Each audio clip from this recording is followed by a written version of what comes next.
Welcome to Mindscapes from Live Oak Studio at Texas State University, where we explore how design shapes our mental health and emotional lives. I'm your host, Nadim Adi, Professor of Interior Design at Texas State University. Today I'm joined by Eleanor Smith, RID lecturer at Texas State University, who brings her unique insights and experiences to the conversation on design and mental health. Thank you for being here. Thanks for having me.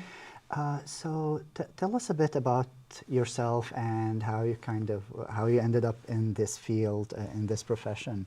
Sure. Yeah. So I'm a registered interior designer in Texas, and I primarily work at Cushing Terrell, a multidisciplinary architecture and interiors firm in Austin. And I'm also an adjunct professor of interior design at Texas State. I came to interior design sort of in a roundabout way. I left high school, started at community college, and was working as a server, and ended up staying in the restaurant industry for about 8 years. All right, yeah. Which was yeah. very tiring, taxing emotionally and physically. I can imagine, yeah. Every time we see like a documentary or on what happens behind the scenes in a restaurant, it's goodness. Yeah, so I was burnt out by the age of 25, and I needed something that was going to have a bit of a longer future, more interesting, and more sustainable, really. Fair enough. Yeah, I gotcha. And it's interesting you mentioned burnout. It's one of the things that we face pretty much in any profession, but as designers, that's part of what we look at. So how do you think mental health or emotional well-being influenced how you kind of go about designing, or how about you approach your design process? Sure. I think focusing on the fact that mental health and well-being can be different for everyone is an important place to start. Yeah. I think we've made a lot of strides in the built environment considering designing for neurodiversity, and a lot of those principles are just good design. Fair enough, yeah. I always try to think of the function of choice. Can we provide an alternate venue? I do a lot of workplace design, so can we provide a different spot to work that's not just the workstation? Yeah, and I think kind of what happened with COVID a few years ago kind of forced us to rethink the workplace in a sense, right? For sure. Yeah. I think hybrid work has been a huge game changer for corporate interiors, and I think we should continue to include hybrid and remote work in the conversation. And most large companies have that to some degree, flexible work arrangements. I think others could be a little more permissible with that. Fair enough, yeah. And while you're designing, was there like an aha moment where you thought, oh, this is why like what I'm doing is reshaping the human experience or so? For sure. There's a project I worked on in New Jersey. It was a renovation. Early in my career, I worked in senior living, and this was an independent living community in New Jersey, and it was a renovation.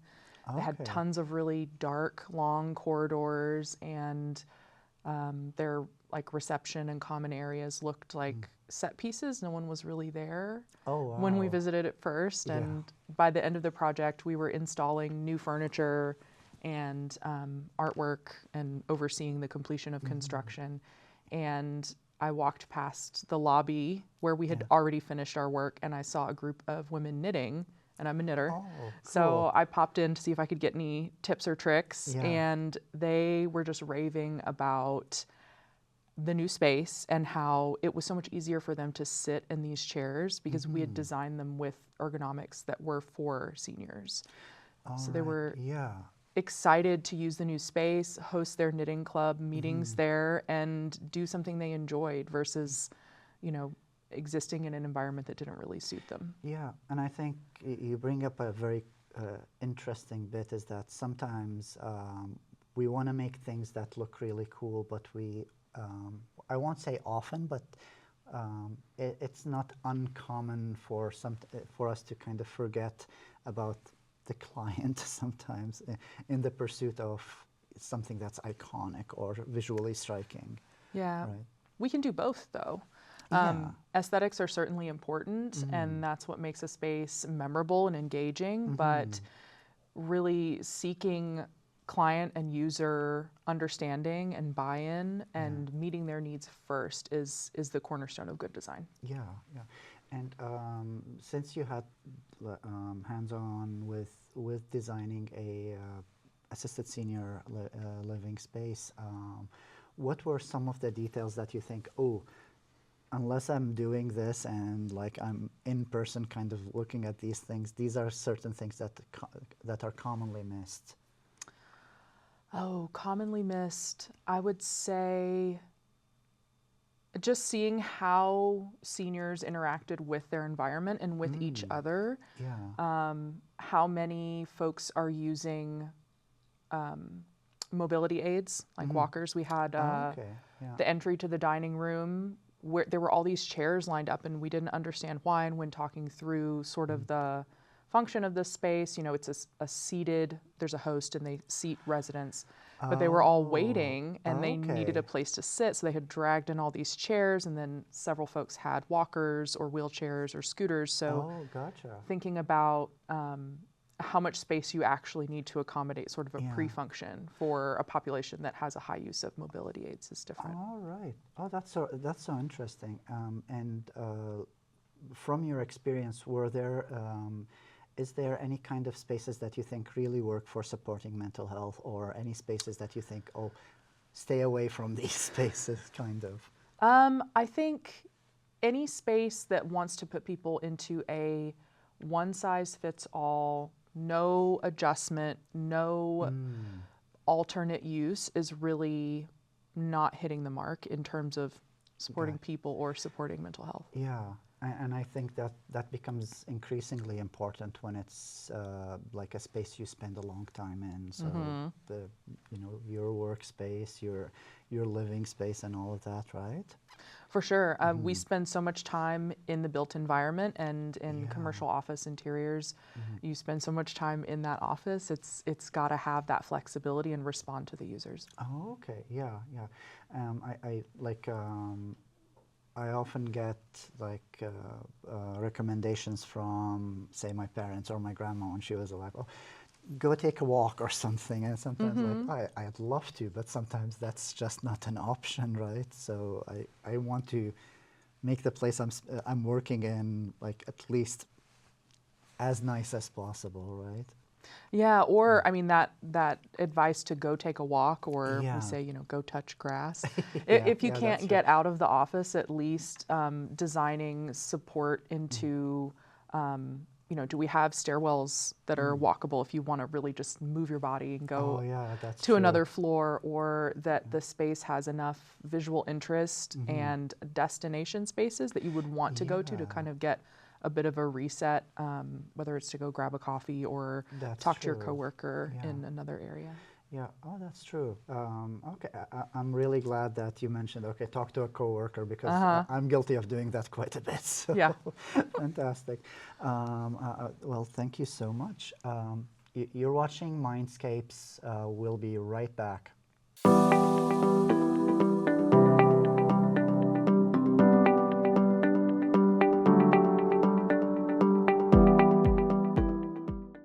Welcome back to Mindscapes. We're continuing our conversation with Eleanor Smith on design and mental health. Eleanor, are there any kind of specific elements, say like light or layout or texture, that you think makes the biggest difference when it comes to supporting mental health? I'd have to say light. Favoring natural light, incorporating natural light whenever possible, but also being able to control light, whether it's natural light or light in the built environment. Yeah, I've often found myself in rooms where like the blinds aren't good enough or something, and it's the middle of the day, especially around here, and kind of the glare of the screen or of the table is just ridiculous sometimes. Yeah. Yeah, I mean, eye fatigue from glare and eye strain is certainly annoying, but we know that things like glare reduction and user visual comfort contribute to productivity, specifically in corporate office interiors. Yeah, and what are kind of some of the things that we often overlook or we miss or get wrong when we're looking at mental health and design, do you think? I think approaching it from the standpoint that everyone is going to have a different lived experience and needs as they come into a space, and even the same person could have, you know, a different need on a different day. That's so true. Myself, like I like in the mornings, I'm much more slower in the mornings than in the evenings, or, you know, if it's lunchtime and I haven't had lunch, then that's a whole different conversation. But that's fantastic. And like if you're planning, if you're personally kind of approaching making a mentally healthy space, how would you go about doing that? I think looking at factors that we know influence our mental health and our well-being, so lighting being key, access to natural light, adaptability of the space, specifically commercial workplace. I think of the old style 5-foot-high cubicles, overhead fluorescent lighting, all gray. That's what you don't do. So now in response, the industry has shifted to most folks are using adjustable height desks, adjustable chairs, alternative spaces for doing that heads down focused task work. It doesn't have to be just at your desk in your chair. Providing options in, say, a phone booth, a huddle room, a small collaboration area, or even providing the support for employees to plug in the work cafe and work kind of in a separate venue. Yeah, and I love that kind of, I want to kind of, for us to kind of try and unpack the adaptability and how would, say, an adaptable space or an adaptable piece of furniture kind of look like? I think so. Adjustable for those heavy-duty task-focused elements, adjustable height desking, adjustable task chairs. So not just height adjustable, but arm width adjustable, arm height adjustable, to adapt to folks of different sizes. You know, if you're uncomfortable, you're not gonna, you get a different level of productivity. Yeah, no, I often tell myself, like, don't design a spiky chair. It's iconic, but no one will use it. Well, if someone uses it, you're in for a lawsuit, really. Yeah. One of the things I find myself using more and more is kind of armrests as I'm getting in or getting out of a chair. How do you think like these small features kind of affect our day-to-day?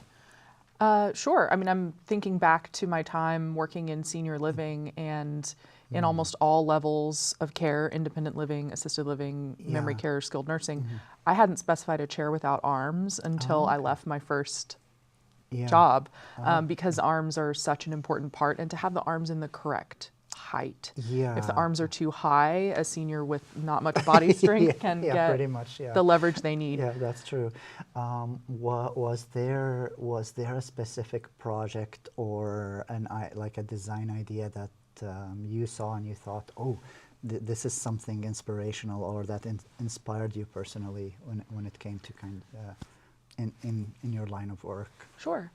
I'm inspired by my peers constantly, and I work with a lot of really talented designers and architects. There's a project that our firm recently completed, commercial office interiors.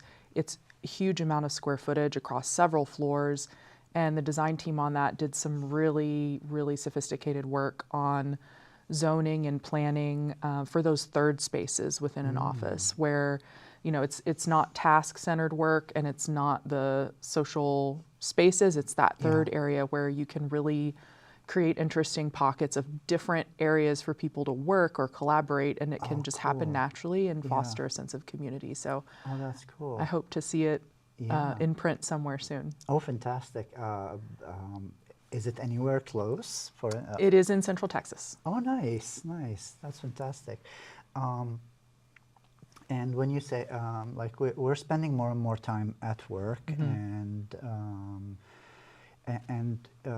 what do you think are the types of spaces that you'd love to see, say, either here or anywhere else that you think, oh, these should be essential, like these should be kind of like required reading for everyone?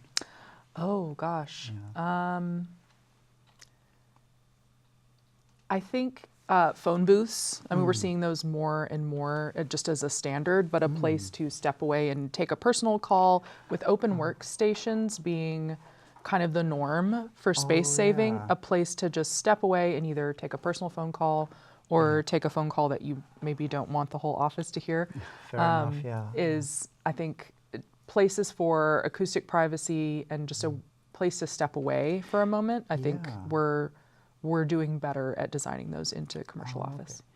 So this is going to date me greatly, but like every time I hear phone booth, I remember like the red kind of thing that Superman changes their costume in or something. But I never thought of it in a way, oh, okay, I don't want anyone to hear what I'm saying. So, that's They really interesting. look kind of, I think there are some brands that lean into kind of the kitschy retro phone booth look, but they're essentially a little room within a room, and you can buy them fully insulated, complete, has a door, maybe a bench seat, a table, and it's acoustically isolated from the rest of the space. Okay. One kind of trend that I saw starting to happen in, well, I heard about it in Japan, and I thought, is nap kind of corners. So how are we doing on that front? Yeah, I've seen those in either strictly nap pods, and it kind of depends on the company's culture and their priorities. Yeah. I think people are of sort of two minds. I like that there's the opportunity to do that in an office space, and we can certainly design some elegant solutions, but I would prefer that people have the option to work from where they feel the best. And some days, you know, I just need to be at my home office answering emails and, you know, maybe take my nap at lunch in my own bed. Fair enough. Yeah. No, if it's fair enough. It's one of those things where it's striking, as you mentioned, like know your client and talk to them. It's a striking difference between one culture and another that designers are always sleep deprived in a sense.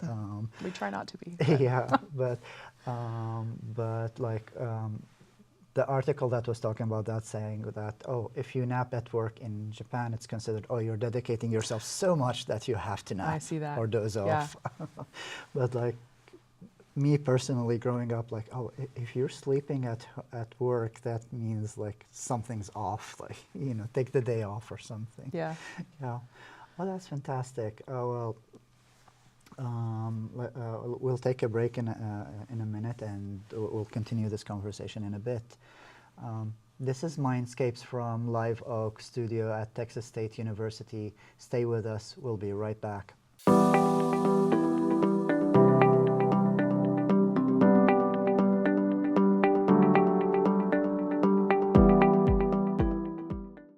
Welcome back. We're here with Eleanor Smith, exploring the connection between design and well-being. If you could change one thing about how we teach design and talk about mental health, what would it be?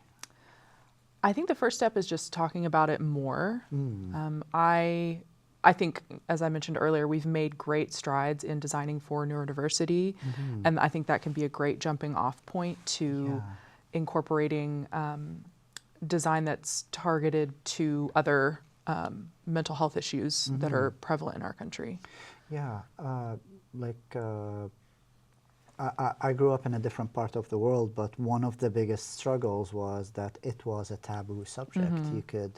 You could literally tell a person, I've got cancer or whatever, and that's fine, but you don't mention anything related to mental health, and that was in the 80s and 90s. It's still kind of a taboo subject, but people are opening up a bit more. Yeah.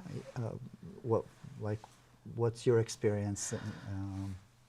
I think just starting the conversation, and not specifically with mental health, although I think after this conversation I might start including it in some of my questions to my students, but I try to prompt them to think beyond their own experience in the built environment by prompting them with who may have trouble using this space, who may have difficulty getting into this bar stool height chair with no foot rail. So then we add the foot rail and we talk about it might be more difficult for a senior or someone of shorter stature to get into a chair that high, and are we not allowing them the experience of this space by making those choices? Well, it's kind of, I tell them, well, if you're child-proofing a space, right, you don't put sharp corners on a table because with their height, and they tend to run a lot. So, you know, you don't want them running headfirst into a sharp corner. One of the things we're seeing is with any profession, but especially in our design profession, is whenever a new technology comes along, it kind of changes how we approach this. So this is a bit of a predictive exercise on on my end, but how do you see design kind of going into the future with all of these new and emergent technologies? I think we will hopefully be able to kind of, I don't know, compile experience and data, and if that's, you know, the post-occupancy evaluation type thing, but to really, I think good design asks questions and welcomes feedback from as many users, potential users, as possible. So I think just having a way to compile, search, and have our research be a little more stable, reliable, and rich to help inform our design choices. I love that. Many times it's kind of like, okay, it's designed, it's out in the wild, and just okay, let's not talk about it anymore or something. Do you ever think that we'll reach a point where we end up kind of like Space Odyssey, HAL, but like a nicer version of that, in terms of a building interacting with people directly rather than us rather than the usual approach where people come to us and say, hey, I want to change this about my space or whatnot? I think we're getting close. Smart technology integration into buildings is already here. We did a study for a client last year about smart technology integration, and essentially smart building technology can now learn and understand user preferences. Oh, wow. Now, can it, you know, shift a wall and that's true. transformer this conference room into a private office? No, we're not there yet, but it can learn your preferences for lighting levels. It can show you meeting rooms that may be available based on the type of meeting, number of people, where you are, where you're going next, all of those type of things. Oh, that's super cool. And for the the regular person watching this, like, what do you think? What role would an everyday person or a student or their families, for instance, play in shaping healthier environments? I think the first step is to notice how you feel in an environment, good or bad, and just kind of practice that for a little while. And then once you maybe start to understand how you feel in certain environments and how your well-being is impacted, start choosing to spend, as you're able, your time and money in places that align with that, and learn about, you know, well-building design and lead and support projects that target sustainable and healthy buildings. All right. And in terms of a practical tip that you want to give our audience, like if they can change one thing about their space, what would that be? Oh, probably switch out your super blue 4,500 Kelvin light bulbs for like a 3,000 or a 2700 Kelvin color temperature light bulb, something warmer. Yeah. That super blue light is tiring. So probably not like the type of lighting we've got here. Well, there's a purpose for this. Yeah, so no, fair enough. this is a purpose-built lighting. Yeah. It's different. Yeah, no, fair enough. It's to bring out our good side, right? Yes. Yeah. In terms of like, other than light, what do you think? Because we often end up redecorating our spaces anyway, to the dismay of us as designers, because we think, okay, it's perfect. Why did you change it? But what do you think a person should look at when they're trying to redecorate their space? Think about the pain points that you have in your space. You know, are you constantly digging through that drawer for the spatula, or the pot you want is always at the back of the cupboard? Think about what frustrates you and try to imagine sort of a different configuration. Yeah.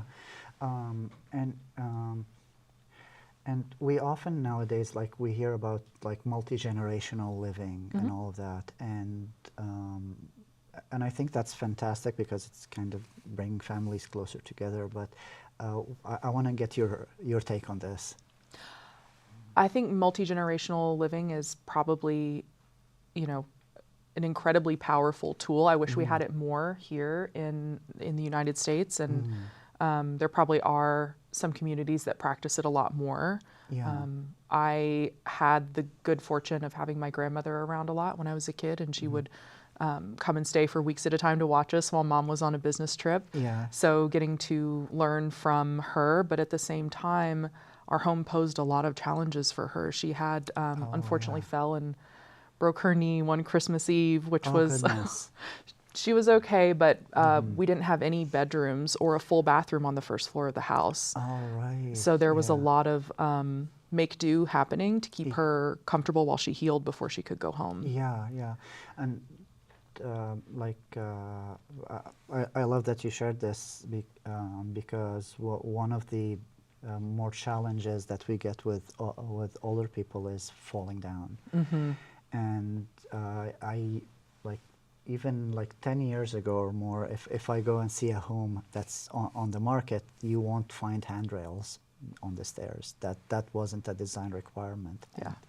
And I'm super happy that I see this almost in every home that I go and see, which means that, you know, it is evolving pretty much, like that the design requirements is evolving. But I think we still have a ways to go to get where we want to be, right? Yeah, I think we're seeing more of that I've seen a lot of, you know, new residential construction, or as baby boomers age and they're thinking more about aging in place, understanding that something like a primary bedroom on the main floor, full bathroom on the main floor, certainly handrails on any stairs, blocking in the walls behind toilets and bathtubs, just so that that's there if you get to a point where you need that assistance in your home. Wider doorways. All right. It's moving along, but I wish we were already there. Yeah. Well, as long as we're moving along, Yes. that's the main thing. I want to thank you so much for sharing your insights with me today and with our audience. Of course. And these conversations really remind us that design, it's not just about aesthetics, it's about people, emotion, memory, and well-being. Before we close, like in maybe 10 seconds or less, was there anything you wanted to add to our viewers, to leave our viewers with? I think just when you're encountering the built environment, it's okay to ask questions and ask for what you want in your workplace, or change your home, or it's,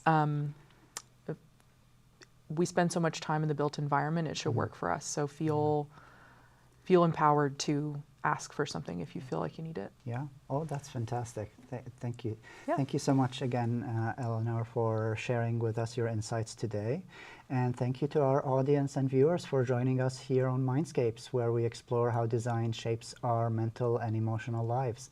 Mindscapes is produced at Live Oak Studio by the School of Journalism and Mass Communication in collaboration with the School of Family and Consumer Sciences at Texas State University. I'm Nadim Adi, and we'll see you again next time.